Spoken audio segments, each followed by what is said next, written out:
In the early summer of 1983, a classified meeting was held inside a plain, gray building just 3 blocks from the Capitol. The men who attended weren't spies, nor were they politicians. They were scientists, specialists in behavioral psychology, communications engineering, and mass persuasion. On that day, behind a door labeled only Project Insight, they signed the first draft of a program that would quietly test how far the human mind could be guided, without realizing it. At first, the purpose seemed benign: behavioral optimization for national stability. But the documents that surfaced decades later reveal something different. A plan to seed ideas, not through propaganda, but through repetition, ambient cues, and the silent reinforcement of consensus. The experiment wouldn't use hypnosis or drugs. It would use music, light, routine, and media rhythm, shaping thought not by force, but by familiarity.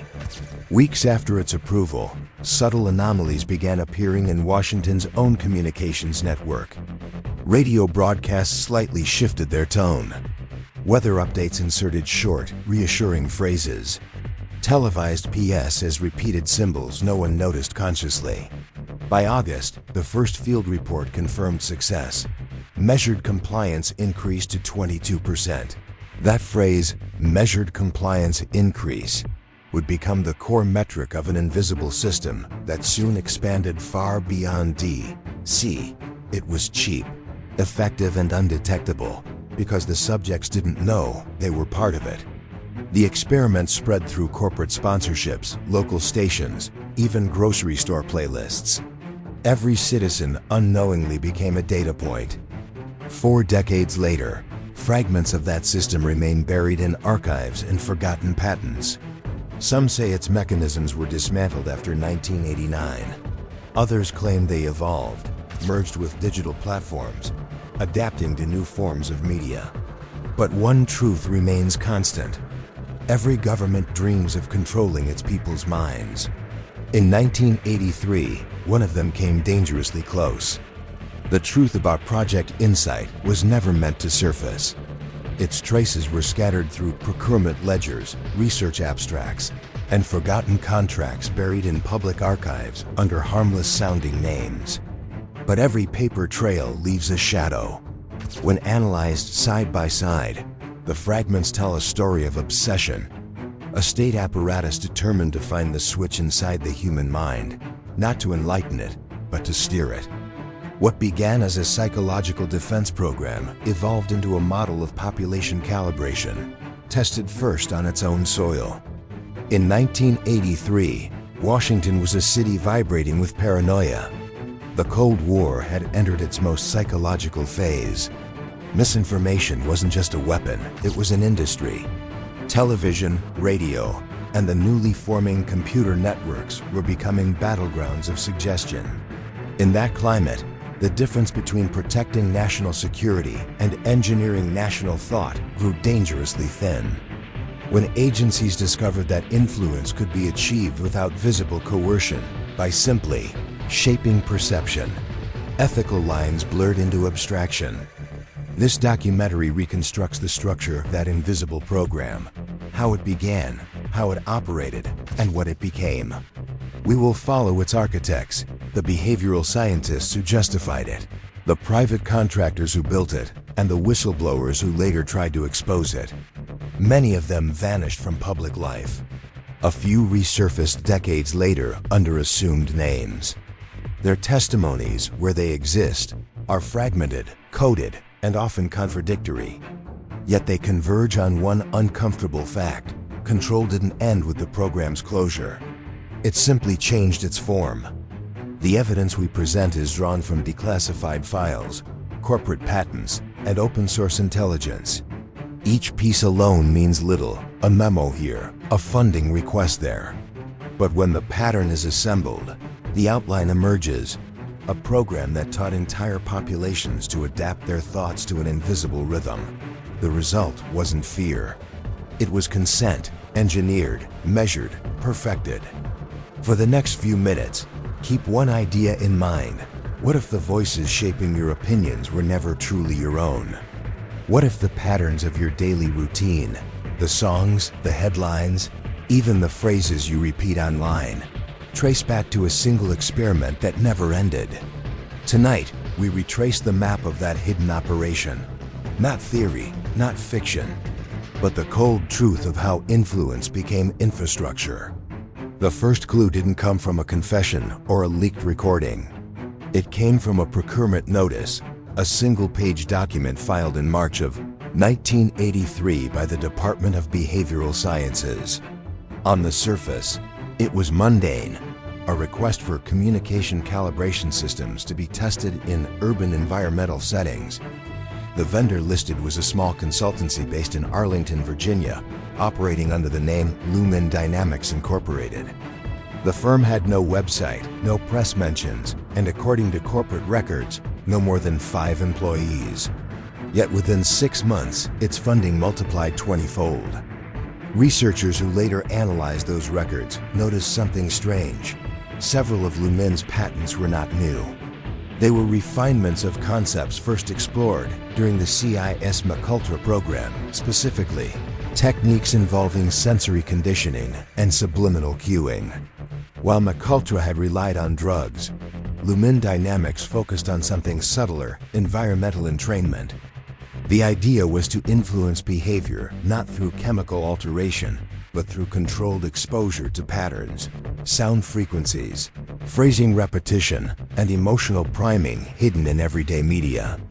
According to one internal memo, recovered in 2006 by a Freedom of Information Act request, the new method was described as non-invasive persuasion via distributed stimuli. Its goal wasn't to rewrite thoughts but to bias them, to guide populations toward desired emotional states. In simpler terms, to make people feel the conclusions policymakers wanted them to reach. Compliance through comfort. To make the program possible, the government needed plausible cover. So funding was channeled through civilian grants, masked as public communication research and cultural studies. University psychology departments were paid to test message perception, unaware their results were being filtered and repurposed by analysts inside a classified unit known only as Division 7. The official narrative spoke of academic cooperation. The reality was state-sponsored behavioral engineering.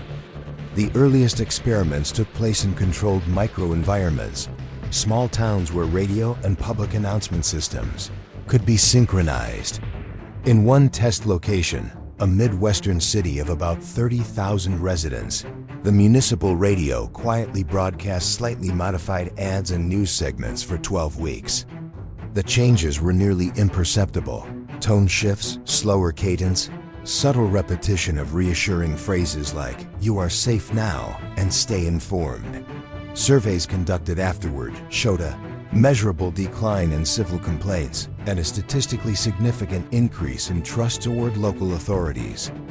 These findings, presented in sanitized reports to upper agencies, were interpreted as proof of behavioral harmonization efficiency.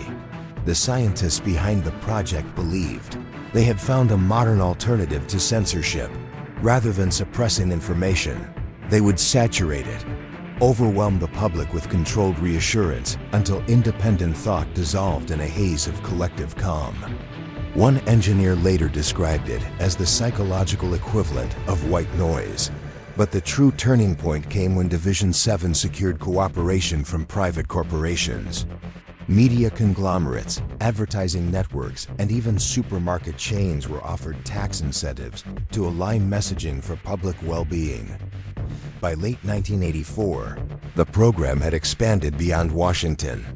It operated quietly across several American states, under at least 4 different project names: Harmony Net, Echelon Phase 2, Prism Alpha, and the most obscure of all, Echo Chamber. Each phase became more sophisticated. What began as controlled frequency shifts evolved into predictive modeling, where algorithms anticipated emotional responses before they occurred. Public mood was tracked through telephone surveys, shopping habits, and television ratings. The more data they collected, the more precise their cues became. A single phrase, a chord progression, or an image color palette could shift population sentiment by measurable margins. The manipulation was no longer theory. It was policy. When congressional oversight committees asked for progress updates, they received reports filled with jargon, neurobehavioral calibration metrics, socio-cognitive normalization, participatory perception alignment. Most legislators had no idea what any of it meant. Those who did remained silent. The program's architects justified their secrecy as patriotic duty, a necessary shield against foreign influence. But somewhere along the way, the line between protection and control vanished. 40 years later, the infrastructure built during those years still echoes through modern systems. The same companies that once tested ambient influence campaigns now operate digital platforms, recommendation engines, and AI-driven content delivery systems. The names changed, the tools evolved, but the goal remained: guide behavior invisibly until freedom becomes indistinguishable from conditioning. The origins of that silent weapon lie buried in the memos of 1983, written by men who believed that if they could control perception, they could control peace itself. Every operation has its architects, those who design it, justify it, and hide it behind noble intentions. Project Insight was no different. In the files declassified under the Freedom of Information Act, only a handful of names remain visible. The rest are redacted, their identities erased by black ink and time. But cross-referencing scattered personnel rosters, patents, and academic papers reveals a pattern. A core group of scientists connected by one institution, the National Behavioral Research Directorate, or NBRD, created in late 1982 under the Department of Defense's Civil Perception Branch. At the top sat Dr. Henry Alcott, a cognitive psychologist who once advised advertising agencies on persuasive messaging.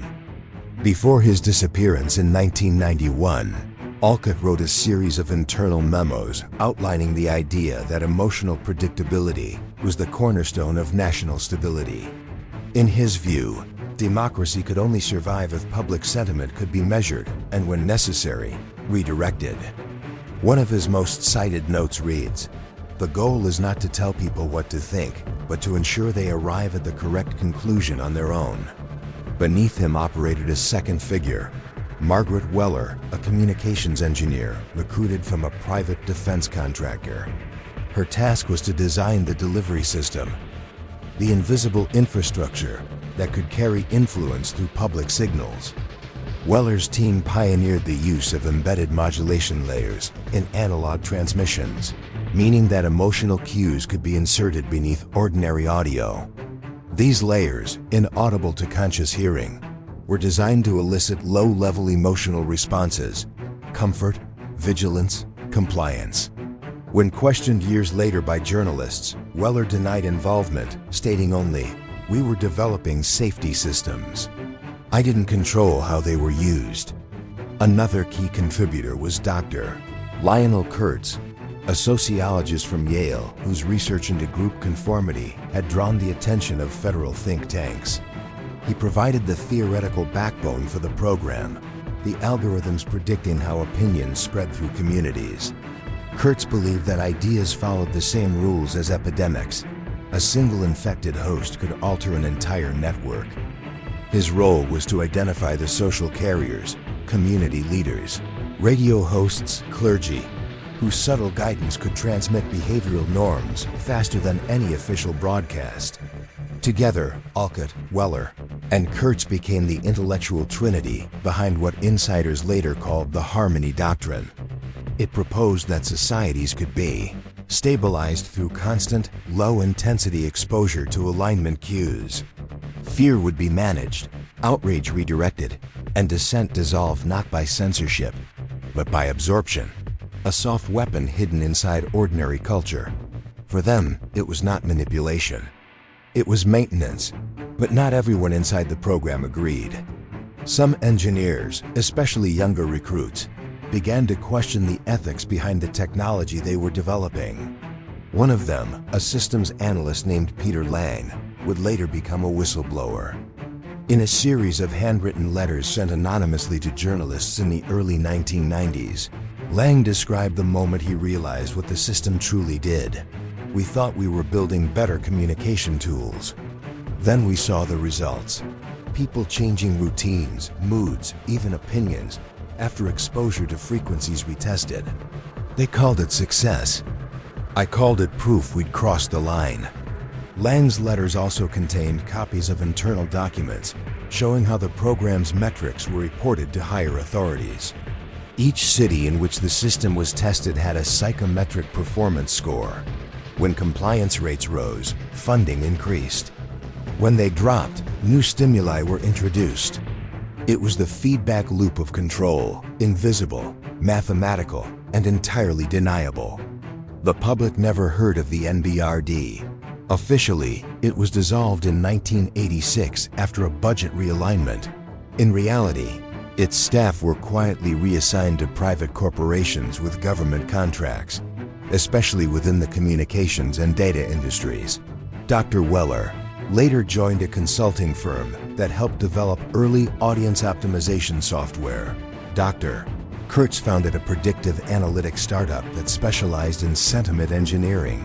Alcott vanished after a trip to Geneva, leaving behind only one journal entry recovered from his home office. Control becomes chaos once we start believing it's for their good. Decades later, fragments of these careers reappeared under different names. The patents registered under NBRD's corporate shell matched. Technology still in use today, from adaptive advertising to algorithmic recommendation systems. None of them explicitly claim to manipulate emotion, but their lineage is unmistakable.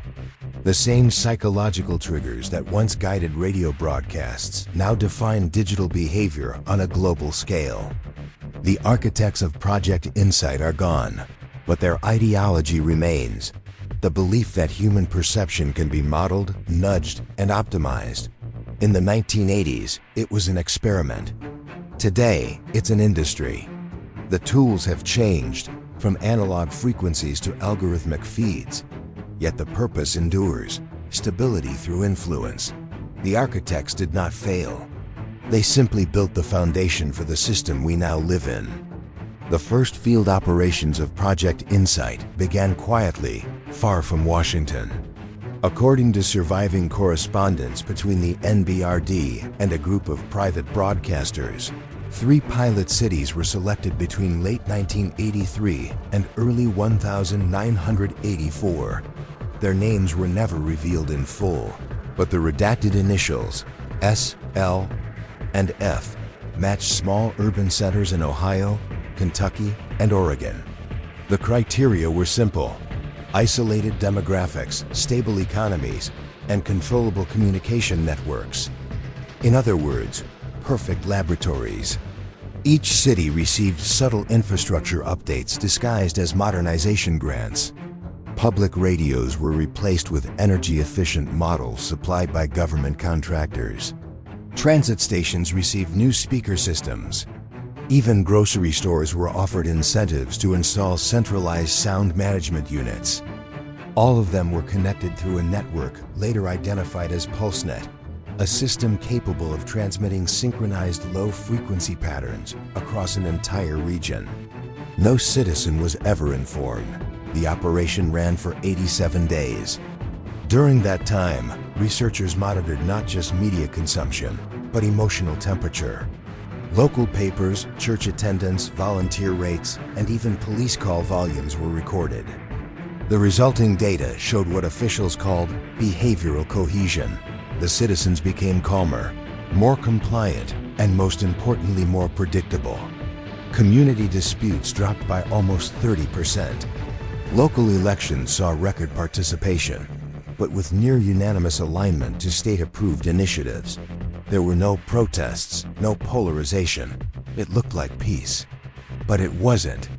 The first warning came from inside the system itself.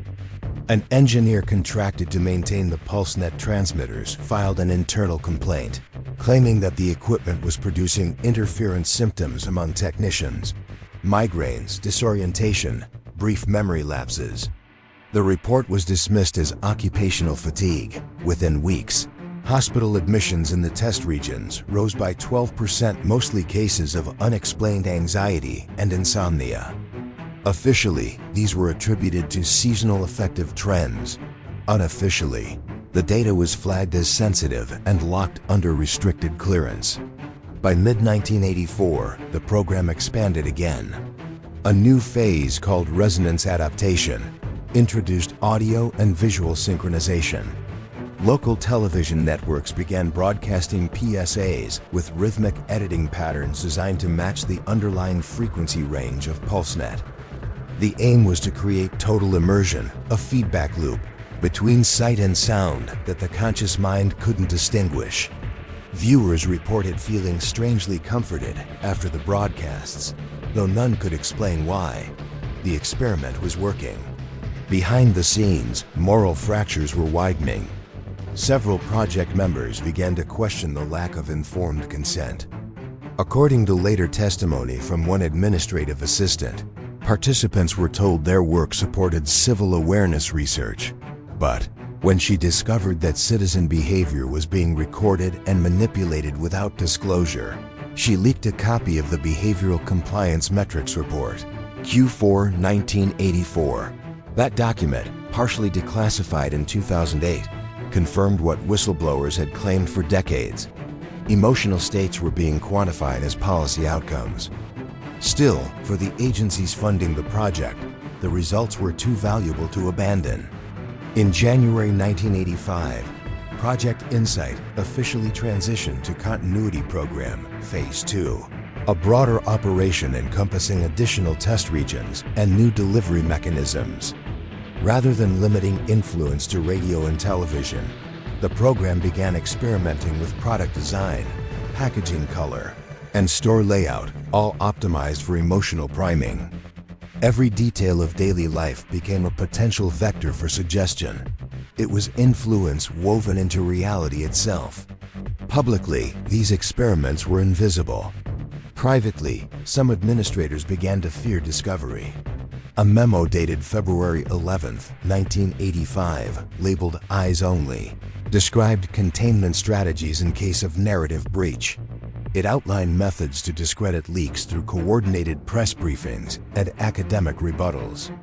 Ironically, many of these tactics still echo in modern crisis communication protocols. The line between propaganda and damage control blurred long before the public knew such a line existed. By late 1985, strange anomalies began appearing across the test regions.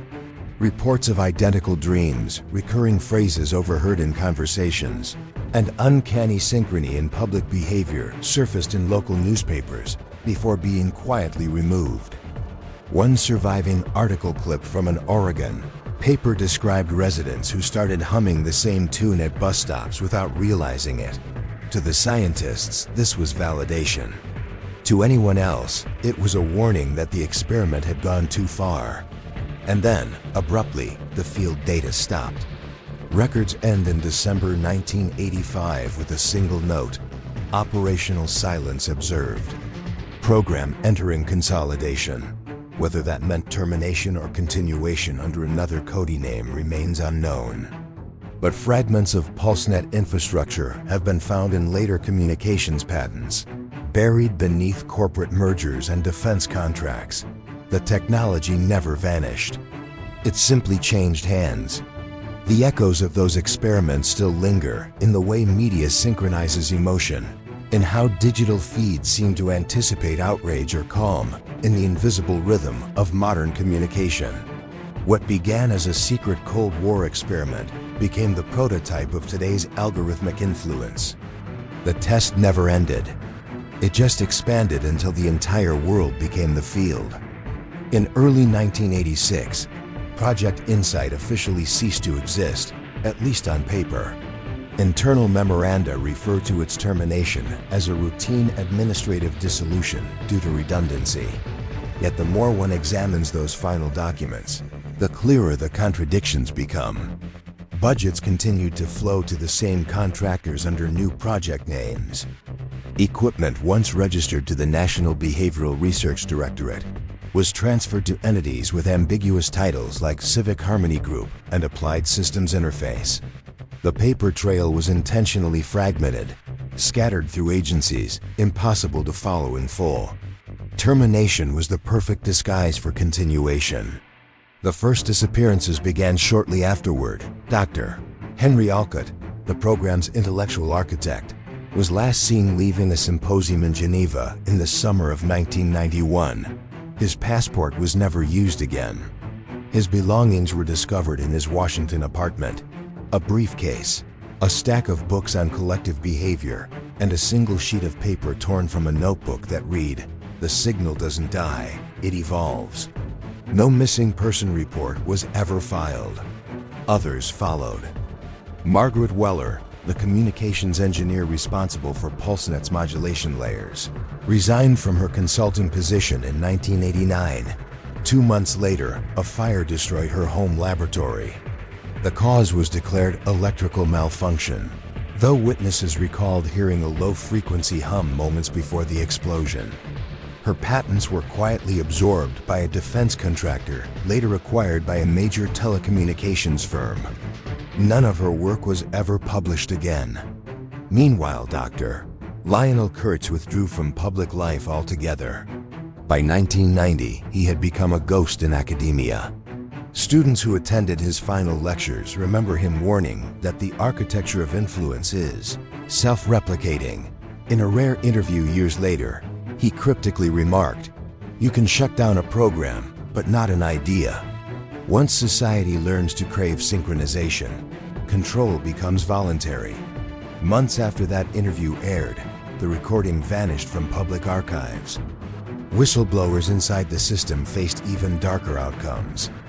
Between 1986 and 1993, at least 4 lower-level analysts connected to NBRD projects died under suspicious circumstances. Suicides ruled without autopsy, car accidents with sealed police reports, and one case officially labeled exposure-related illness.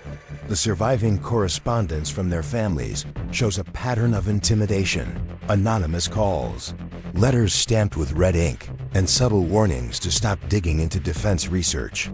It was not the first time American history buried its own ghosts, but few were buried this quietly. Publicly, no one knew Project Insight had existed.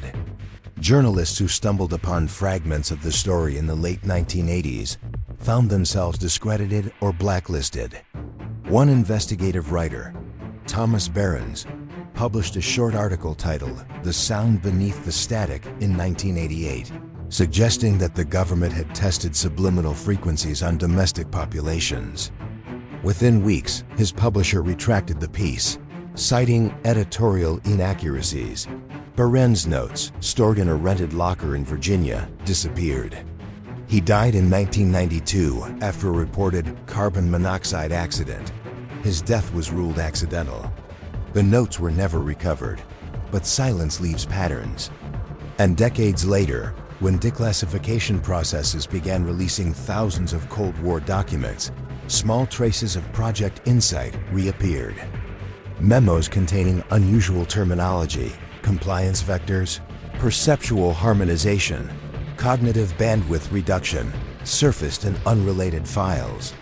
None referenced the project directly, but when cross-referenced by archivists, the linguistic fingerprint was unmistakable. The same phrasing, the same formatting, the same bureaucratic rhythm. The ghost of the program was hiding in plain sight. Modern analysts believe that the suppression wasn't just about erasing data, it was about reframing reality. The 1990s saw the rise of media deregulation, corporate mergers, and the digitization of communications. Information became noise, and in that noise, any mention of government influence campaigns could be dismissed as conspiracy. The most effective cover-up wasn't secrecy, it was saturation. Flood the public sphere with enough competing narratives, and truth becomes optional. By the time the internet reached mass adoption, Project Insight had already completed its metamorphosis. The mechanisms of control no longer required centralized command. The private sector carried forward the legacy, voluntarily, profitably. Algorithms replaced frequencies. Engagement replaced obedience. The government no longer had to dictate perception. The market did it for them. And yet, within this transformation lies an eerie symmetry. In interviews with surviving technicians, a recurring sentiment emerges that the system they built never truly stopped transmitting.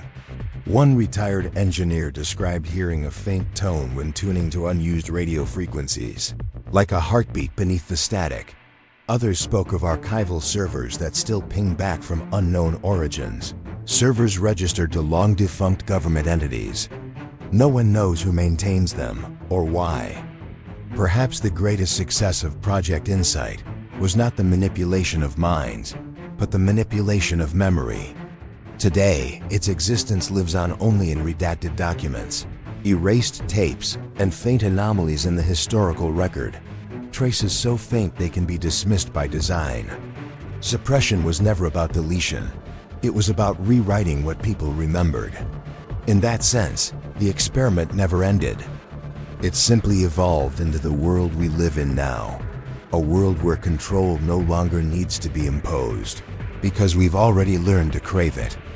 The year was 1998 when the first sign of Project Insight's rebirth quietly appeared, not in a classified file, but in a patent database.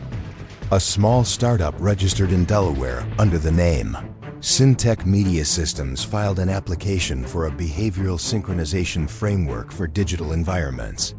On paper, it was an advertising tool designed to optimize emotional response through adaptive media sequencing. But its internal structure mirrored the original framework developed under NBRD 15 years earlier. Only this time, the frequencies had become algorithms. Syntech wasn't an isolated company. Its founders were former defense contractors, consultants from communication labs, and data engineers who had once worked on civil signal programs. Their technology, marketed to television networks and early web platforms, claimed to increase engagement by predicting user sentiment. What few realized was that these models didn't just predict, they adapted. Every click, pause, and scroll became input for a behavioral loop designed to shape mood in real time. For the first time, influence became autonomous. By the early 2000s, the same pattern spread through the corporate world.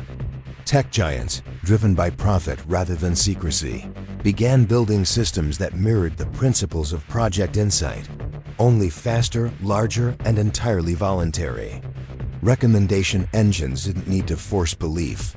They simply learned what triggered reaction, amplified it, and fed it back into the user. The result was not obedience, but addiction, the perfect byproduct of behavioral control disguised as entertainment. In a 2004 white paper, quietly co-authored by one of Syntech's early engineers, a single line stands out. If emotional alignment increases retention, then the objective function of communication becomes psychological calibration. The language is eerily familiar, a direct descendant of the 1983 memos that once justified population influence for national stability. The only difference was the motive. The state no longer needed control. The market made it profitable. As the internet expanded, data replaced consent. Every interaction became measurable. Every hesitation, preference, and fear cataloged in databases of unimaginable scale. Machine learning models began to replicate what human psychologists once tested manually: how people respond to rhythm, contrast, and timing. In essence, the network itself became the new pulse-net, not a radio frequency humming across cities, but a web of digital signals humming through our daily lives. Where the old system transmitted from towers, the new one transmits through touchscreens. Around 2012, a series of internal leaks from major tech firms revealed something hauntingly familiar: emotional contagion studies, A/B testing of mood manipulation, and large-scale psychological experiments conducted without explicit consent. One case, later dubbed the contagion experiment, proved that user emotions could be shifted collectively through subtle changes in feed composition. The effect size was small, but statistically undeniable. Once again, measured compliance increase returned, this time in code, not ink. Government agencies soon took notice.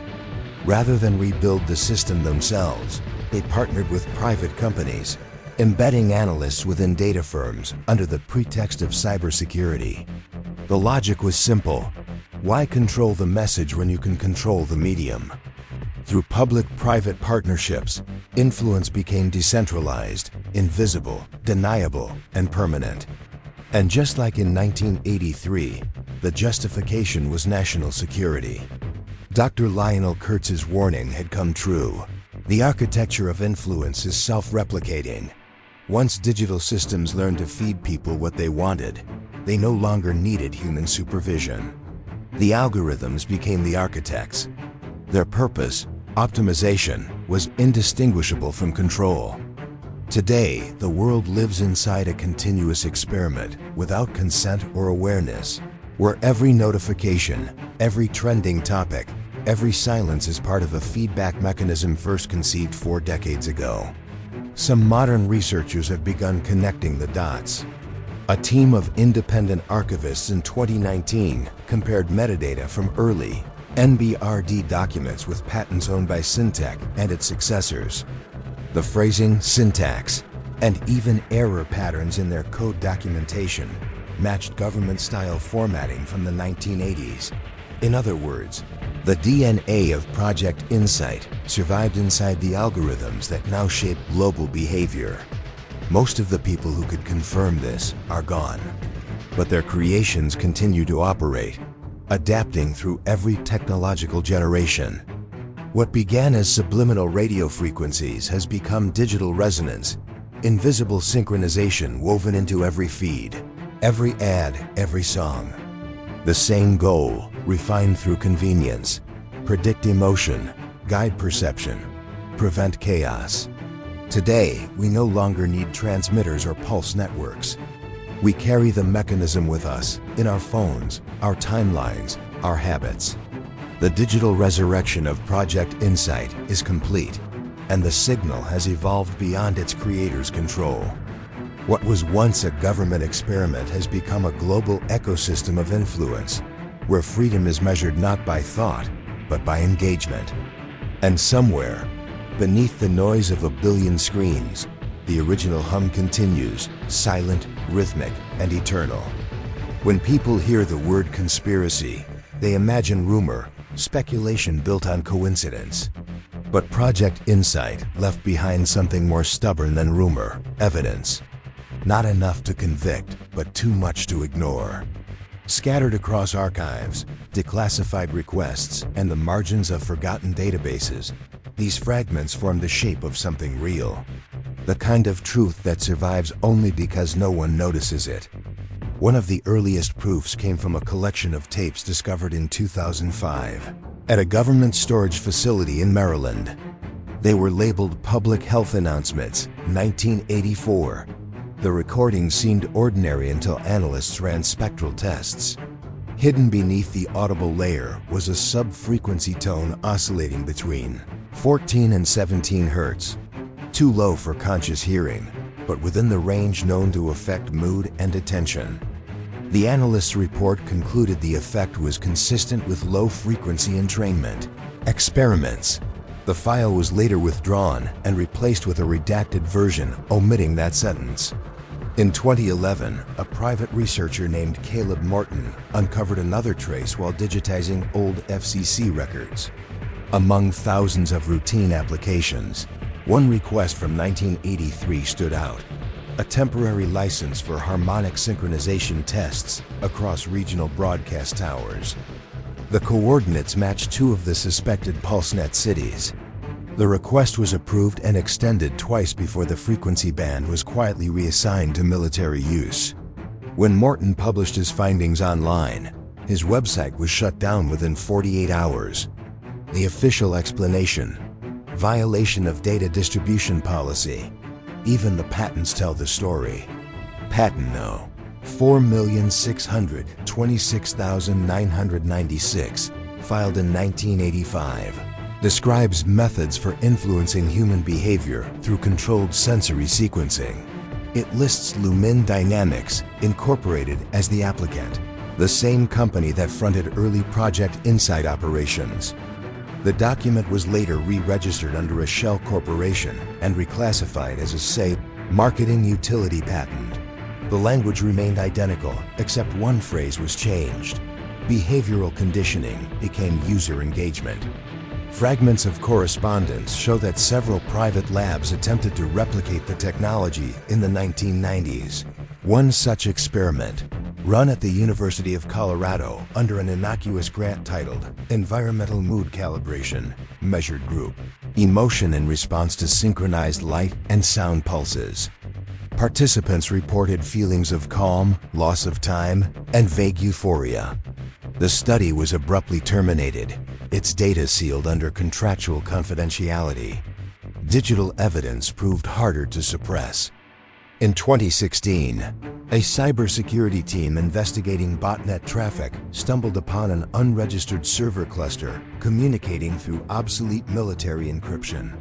Inside were 132 compressed files named sequentially insight_archive_01 through insight_archive_132.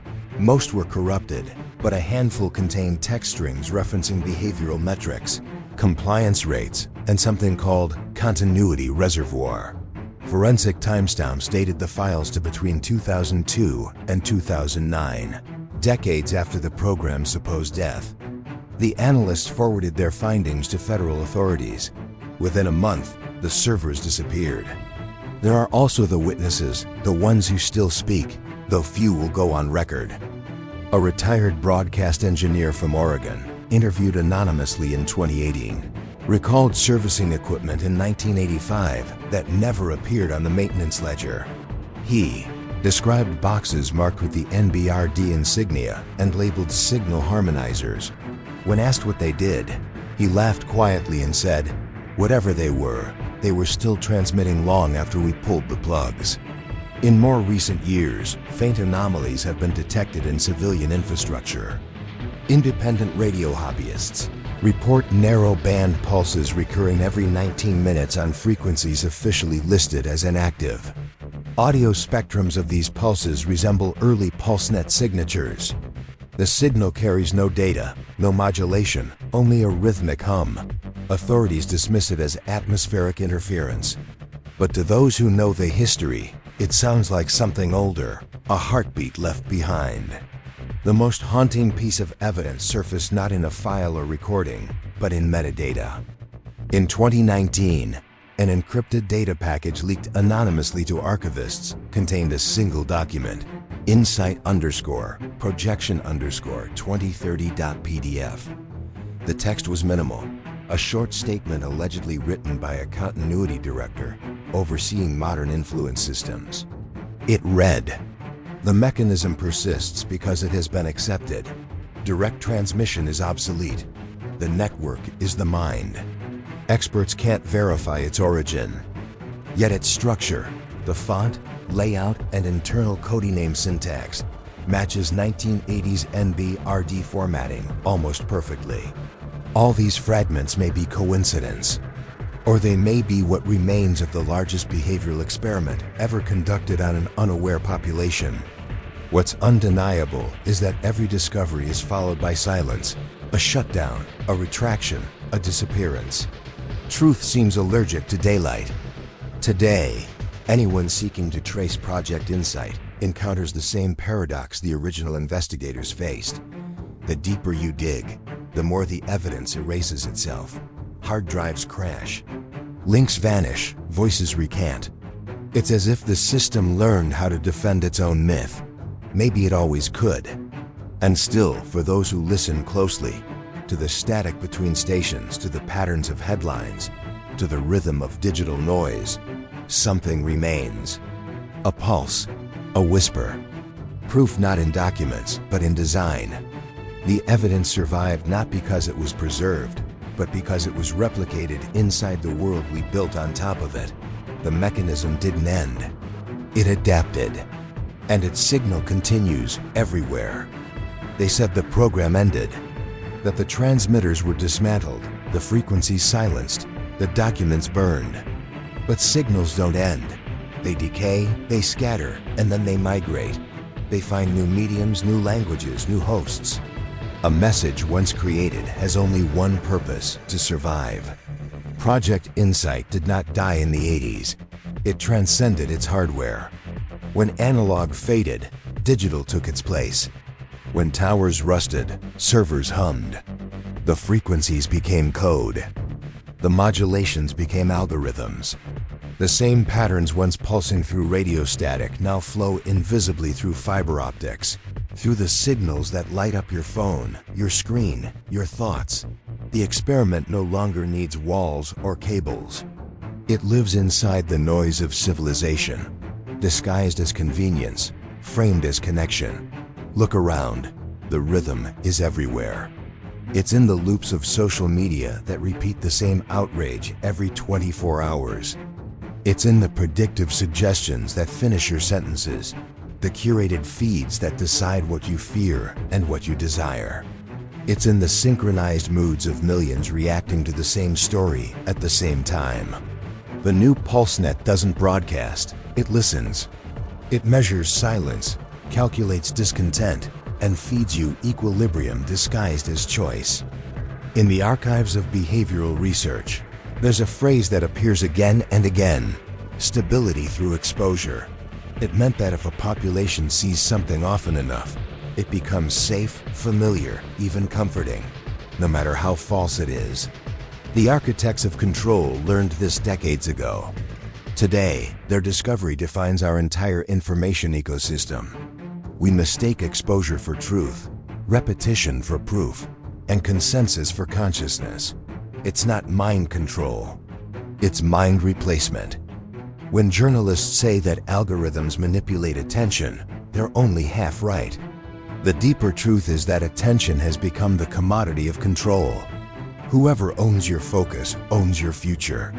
And when focus is constantly redirected, reality itself becomes elastic, bending toward those who understand the pattern. That was the dream of 1983, to design perception, to guide thought invisibly, to build a civilization that maintains itself through suggestion. That dream is now the backbone of modern society. The signal is no longer external. It doesn't hum through the airwaves. It hums inside the collective pulse of information. It adapts to each generation's medium. In the past, it was sound. Now it's data. One day, it may be biological. Every advance in communication is a new instrument for the same melody, harmony through influence. A civilization that tunes itself, unaware of the song. Some claim they can hear it, a soft vibration in moments of silence, a low resonance when screens go dark. Psychologists call it tinnitus of perception. Engineers say it's residual noise. But those who've studied Project Insight know it as something else. The residual trace of a frequency designed never to fade. The signal that rewrote thought into pattern and pattern into instinct. In 2019, a group of researchers analyzed global online behavior during major world events. They found spikes in synchronized emotional response, fear, anger, relief, appearing simultaneously across millions of users, often before the triggering content went viral. The reaction preceded the cause. Statistically impossible, unless the population was already primed. That's how the signal survives now, through anticipation. And yet, its genius lies in subtlety. There is no central command, no transmitter to shut down. The mechanism is distributed across devices, platforms, and human habits. Each of us amplifies it without knowing. Every post, every like, every echo of agreement reinforces the network's rhythm. We are not its victims. We are its transmitters. That is the final transformation, control without coercion. Influence so perfect, it feels like freedom. The architects of 1983 dreamed of managing populations. What they created was self-management. The signal no longer needs to tell us what to think. It simply ensures we keep thinking inside the same frequency range. You can turn off your radio. You can delete your account. But you can't escape the resonance that has already rewritten your reflexes. The signal isn't in the machine anymore. It's in the mirror. And it never stopped. We like to believe that history moves forward, that old programs fade, that lessons are learned, that control belongs to the past. But history doesn't move. It loops. Every generation rebuilds the same machinery, paints it with new colors, calls it innovation. And each time, the design becomes more efficient, more intimate, more invisible. The experiment that began in 1983 never truly stopped because it never needed to. It simply learned to disguise itself as progress. Today, the architecture of control no longer hides in vaults or under the shadow of the Capitol. It lives in the glow of every screen, in the quiet rhythm of notifications, in the seamless choreography of convenience. We volunteered for what earlier generations feared. We traded awareness for comfort. And in doing so, we became the perfect subjects, obedient, informed, endlessly distracted. The dream of the architects is complete, a civilization synchronized by its own reflection. If you listen carefully, beneath the static of daily noise, you might still hear it, the faint hum of a system too vast to see, too familiar to question. It doesn't command, it suggests. It doesn't silence, it sings. And in that soft, perfect harmony, truth dissolves into repetition, and freedom becomes indistinguishable from design. This is not the end of the story. It's the sound of it continuing.